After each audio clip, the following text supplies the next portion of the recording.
Isa po sa mga naiisip ko ngayon is ito po. Ano ba ang totoo at ano yung hindi? 'Di ba? Makakasalubong ka ng isang tao, totoong tao ba siya or A1? A1. Ngayon, ito po ang breaking news. Ang China raw nakakreate na ng unang A1 child na si Tong Tong. Ito po nandito po. Ako po, I will ask you kung gaano po ba ito katotoo. Ako ay made this vlog whether totoo ito or hindi. Kasi totoo naman po ang mga A1s ngayon na lumalabas na. Actually, ang tanging maisasagot ko na lang dito ay nakaprophesy po kasi sa Bible lahat ito. Pag A1, ibig sabihin artificial intelligent.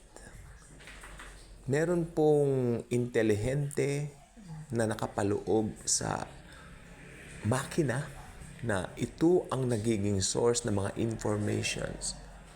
Artificial intelligence nga, di ba? So, you are talking to a machine, literally, technically.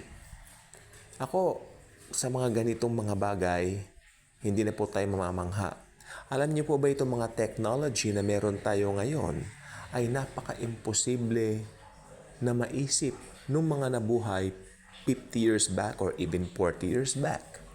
Dahil sa kanila noon, ang pinaka-technology nila ay mga analogs like tape recorder, vinyl records, even sa panonood ng mga palabas, pupunta pa sa sinihan, analog po ang signal dyan, at analog din naman ang signal sa mga televisions na ginagamitan pa, in fact, ng antena.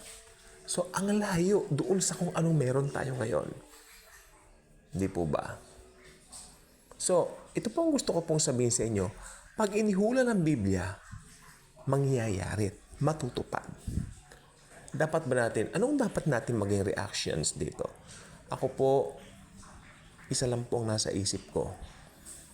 Papalapit na po ng papalapit ang pagdagit sa atin ni Jesus. Ira-rapture na po niya ang church. Patuloy niya itong inire-reveal sa akin. No? Sometimes nananaginip ako. Tapos kagabi nanaginip po ko. Ang gulo ng panaginip ko. Actually, hindi ko po masabi dito yung content ng dreams ko. Pero doon po sa dreams ko parang nagkakagulo yung mga tao. No? At ang gulo rin ng panaginip ko, may mga ilan akong kakilala na nakita ko doon na parang mga mukhang malungkot, siguro mga naiwan and all that. No? Pas nagising na po ako. Sometimes may mga detalyado, sa sobrang pagka-detalyado, alam ko yung mga dreams ko. But sometimes naman, may mga dreams ako na parang sabog-sabog na parang I try to pick all of the details one by one, pero ganun pa man, di ko pa rin mabuo. Parang puzzle siya, no? Parang jigsaw puzzle that you are trying to make whole. Pero ang mga prophecies po kasi sa Bible, napakalalalim po nito, no? Meron pong mga ibang maling paniniwala, sabi niya, hoy, mabubuwang ka dyan pag pinag-aralan mo. No, actually ganyan po ako nung araw. Bilang pag-amin, hindi po ako pumupunta sa Book of Revelation. Mahirap po nawain. Dito na lang ako sa mga Gospels. Dito na lang ako sa mga sulat ni Paul. Konting basa rin sa Old Testament. Pero mostly binabasa ko sa Old Testament. Psalms, kasi maganda yung mga pangako dyan. Proverbs, dahil sa pang-araw-araw natin na buhay. Di ba? Maganda yung mga katotohanan na naisulat, na itala doon, naisulat doon. Pero itong Book of Revelation, during that time, no, ako medyo bata pa, hindi ko po ito ganun binabasa. Isa lang po ang dahilan, dahil hindi ko po nauunawaan eh. Ang daming interpretations, ako ay talagang wow ako. Not until tinutukan ko ang eschatology, nag-aral ako. So, hindi po madaling unawain yan. So, ang Bible, pinag-aaralan din naman po. If you wish to know more about Jesus, especially itong end times na pero ng pangalan ay Tong Tong, A1 child. A1 child po yan, pero ako sasabihin ko sa inyo, ewan ko kung gaano katotoo. So, maybe totoo po, no? I-search na lang po ninyo. Pero ako sabi ko po sa inyo, hindi ko po intention na gawin ang vlog na ito. Kaya totoo, kaya hindi yan. Gagawin ko ang vlog na to kasi yung A1, talagang yan po ang magiging parang isa sa pinaka-event na marami ng mga A1 na mga tao during that time ng tribulation. Kasi nawala na po tayo mga Kristiyano rito. Kaya sabi ko po sa kanya ng opening, ano po ba ang totoo? Ano po ba ang fake? This thing going on right here sa ating mundo, sa ating planeta, ugali ng mga tao. Actually po, ito pong bago po umi-strike ang COVID, na ipagkukumpara ko po yung panahon noon. Tapos ngayon, ang layo po. Ang layo po. And I think COVID plays a lot of role sa pagkakaroon ng malaking pagbabago sa mundo. You just to try to figure it out, mga kaibigan, mga kapatid, no, sa Panginoon. You open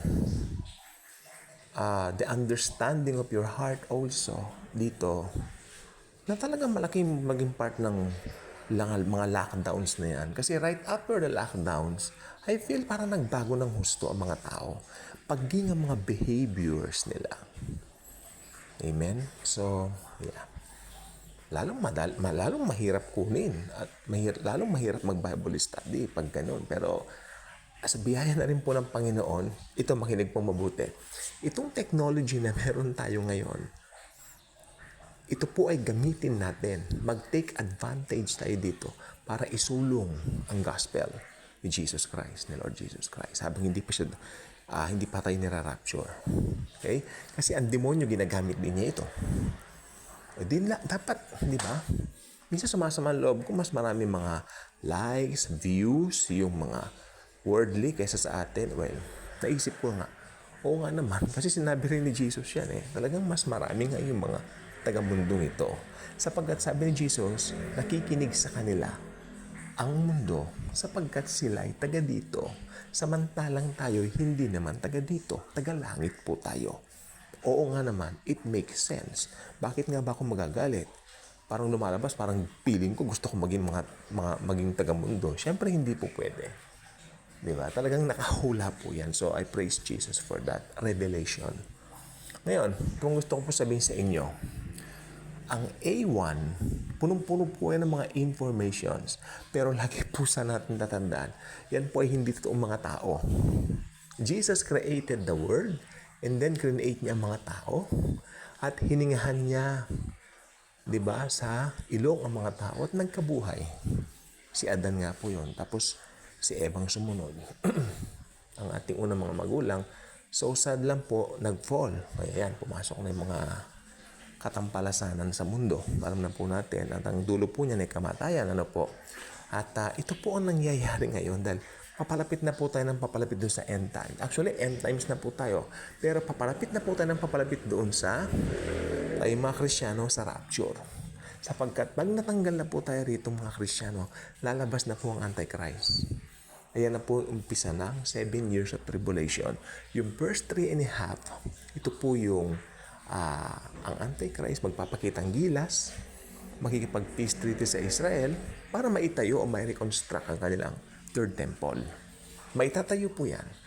At sa ikalawang bahagi, ito yung Great Tribulation. Bakit po naging Great Tribulation?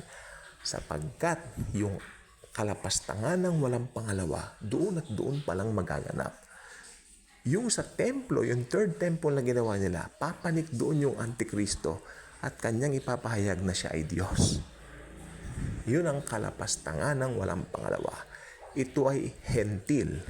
Yung Antikristo hentil. Never pa sa kasaysayan ng mga Hudyo na merong isang tao na hentil na lumapastangan sa kanilang templo. Wala pa po. Ito pa lang po.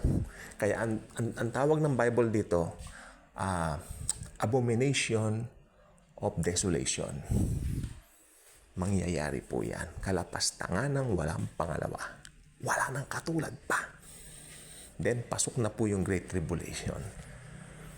Amen? At ito pong A1 na ganitong mga sistema, yung mga technologies, gagamitin po lahat yan para maisakatuparan ni Satanas din naman yung kanyang plano. During that time, wala na po tayo dito. Especially yung hologram na technology yan. Yung parang makikita mo, lumalaki yung mga tao. Parang, anong tawag doon? Parang 5G, mga ganyan. Lahat po nang yan mangyayari. Na-unfold na po lahat unti-unti. Wala akong balak mag-vlog until nakita ko lang po ito tungkol sa tong-tong A1 child. So, I just decided to share it with you. Kaya mag-subscribe ka na rito. Good night po sa ating lahat. Gabi na po, 11:05 na po. Pero, nag-vlog po ako para po dito. Jesus truly loves us all.